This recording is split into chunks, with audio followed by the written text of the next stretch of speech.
July 18th, 2 months to the day of the first major eruption, we landed inside the crater.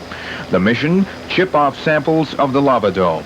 The landing area was at 6,400 feet above sea level, 3,300 feet lower than the volcano's elevation before it erupted in May. To accomplish the dangerous mission, protective gear was obtained through Seattle's Safety and Supply Company. Air tanks with an hour's supply, masks, and in Dr. Tony Irving's case, an asbestos suit was obtained to guard against sudden steam blasts. Most of the surface area here inside the crater of Mount St. Helens is quite cool. It's warm, but it is not hot. These rocks are easy to touch. They are warm to the touch. But in some places, the ground is more than 220 degrees Fahrenheit in temperature. Dr. Irving is an igneous petrologist at the University of Washington. Accompanied by photographer Lorenzo Townsend, the three of us began our ascent of the massive rampart in front of the dome. Large loose rock made the 45-degree angle nearly impossible. At the top, looking in, the lava dome appeared relatively quiet.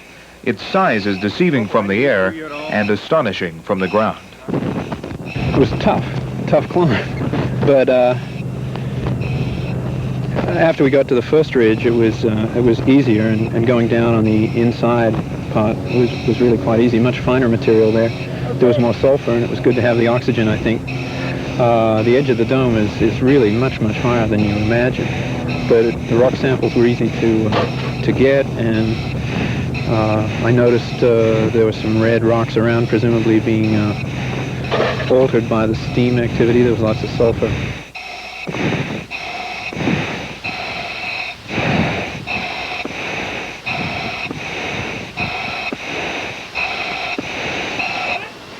I'm coming up! But Tony could go no further. The heavy suit plus the added weight of the air supply and rock samples exhausted him. Sharing the load, we hiked back up to the lip of the rampart. Go! The steam around the dome began building up as we climbed out. It stayed clear of our escape route, but there was no fast way out if the mountain exploded to life. Maybe I'll quit smoking. Okay. Need to loosen that up somewhat.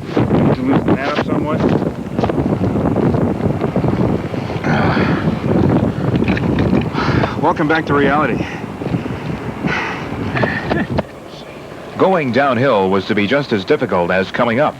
The distance would be sapping what little energy we had left. Well, I hope they're representative.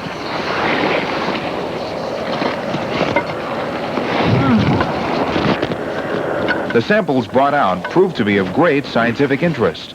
They are now being distributed to various universities and scientific interests throughout the country. We were very lucky as we looked back at where we had just come from. A giant cloud of steam had arisen to an altitude of 8,300 feet.